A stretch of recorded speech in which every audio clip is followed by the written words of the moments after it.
Minutos, Conexão Esportiva com o Rafa Bellatini. Antes dos assuntos que nós programamos, eu não sei nem se eu posso falar sobre esse, mas eu vou falar se eu não puder, o Rafa me dá um puxão de orelha. Já tá treinando a molecada já em Portugal, Rafa? Boa tarde. Tudo bem, Riquel? Um grande abraço para você, para o amigo ouvinte ligado na CBN. Tô sim, né? A gente teve até que mudar um pouquinho aqui a programação, mas amanhã cedinho tem jogo já. Eu tenho uma equipa, né? Porque o termo é esse, de miúdos, uma equipa de garotos dos benjamins, né? Os mais jovens ali, das crianças, dos 7, e vão até ali aos 10 anos, e também sou adjunto em uma equipa de garotos um pouquinho mais veteranos, assim, com 11, 12 anos, e amanhã tem jogo, amanhã cedo, acordar e ir até Famalicão, porque tem jogo agora como mister no Sporting. Que isso, Rafa Mister, o dia que ele for treinar um clube brasileiro, o pessoal vai falar, mas continua essa moda de trazer português. Não, gente, o Rafa é brasileiro, ele só... Então, é unir o melhor dos dois mundos, né? Porque aí você consegue ser um português brasileiro, e aí, eu não quero técnico estrangeiro, é um brasileiro. Exatamente. E eu posso, se quiser, até usar uns termos em português, de Portugal. Posso falar da equipa, os meus miúdos, a gente pode usar os termos aqui, e eu posso até fingir que eu nem entendi o que foi falado ali, tá? Para ser sem educação com alguém. Muito bom, parabéns, Rafa, parabéns. Por falar nisso, por falar em Mister, e ainda continuando um pouco fora da nossa pauta inicial, repercutiu por aí ou chegou até aí a malcriação de Abel Ferreira, Rafa? Chegou sim, foi notícia aqui, foi falado. É claro que é levado em consideração um pouquinho mais, porque, vamos lá, tem essa história que o Abel falou que ele não entendeu muito bem, que ele não percebeu, porque aqui é mais perceber, né? Você não usa o entendeu, é o percebeu. Mas, olha, eu nunca tive problema de me entenderem aqui, tá? Eles entendem muito bem o português do Brasil, por conta das novelas, desde os anos 80, já na TV portuguesa, então eles entendem muito bem o português brasileiro. A gente tem mais dificuldade de entender o português de Portugal. É até natural isso aqui, os enunciados são bem complicados. Aquela pergunta não tinha muito, eu acho que ele utilizou uma fórmula tranquila de falar, né, de pedir desculpas, porque ele sabe que ele errou, né? Ele errou o alvo daquela crítica toda, mas aqui repercutiu sim. Muita gente falou, inclusive da forma com que ele falou, muitos cobraram um posicionamento e outros também apontaram certa má vontade de alguns jornalistas com o trabalho do Abel Ferreira no Brasil. Repercutiu demais, mas acho que foi muito bacana o posicionamento do próprio Abel depois ligando lá, né, pro Guilherme, sim, o repórter do Litoral News. O Rafa, e esse assunto... Ontem eu já até comentei com o Carlão de Freitas que a gente tem que tomar muito cuidado onde pisa, né, quando vai falar sobre assuntos como esses, mas não tem como a gente fugir da história do Shakhtar, que não teve pela primeira vez desde 2000 um brasileiro atuando com a camisa do clube em uma Champions League. E o treinador cobrou a FIFA por falta de posicionamento. E essa história por aí, Rafa? É bastante comentado, né? Ganhou destaque assim, com certo entendimento de que estava certo, né? O diretor desportivo Dario Sarna até cobrou a FIFA e soltou a história. Se fosse o Barcelona, se fosse o Real Madrid, eu duvido que aconteceria dessa forma.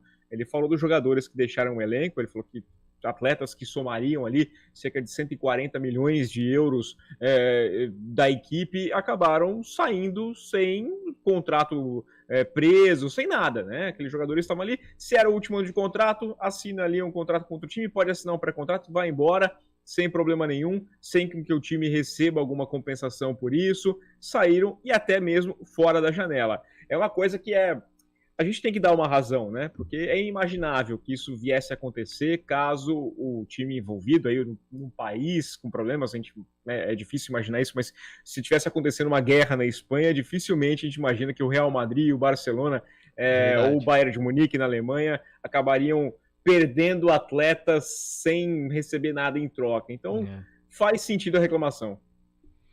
Carlão de Freitas, o Rafa Bellatini tá com a gente e agora ele é mister, viu, Carlão? Efetivamente, porque antes era só um estudante de mister, agora já é mister e tá de verde, viu, Carlão? Ele treina o time, que fique bem claro, com o uniforme verde, Carlão. É verdade, boa tarde aí ao Rafa. Meio que contrariando um pouco o coraçãozinho do nosso glorioso Rafa, mas agora que contrariando a minha história toda, né? Não só o coração, mas a minha história toda, né? Mas essas coisas de paixão ficam em segundo plano a partir do momento que a gente pode considerar ele um mister, um coach, né? Mas, ô Rafa, eu queria que você falasse, tá certo que aqui no Brasil a gente já tem exaltado demais o Vinícius Júnior, então creio que já é uma realidade. Mas eu queria que você falasse aí na Europa sobre os comentários sobre o Rodrigo, o Raio, que foi tão bem nesse jogo contra o Shakhtar, foi tão bem na campanha do título do Real Madrid ano passado. Se fala nele na seleção brasileira de uma maneira concreta?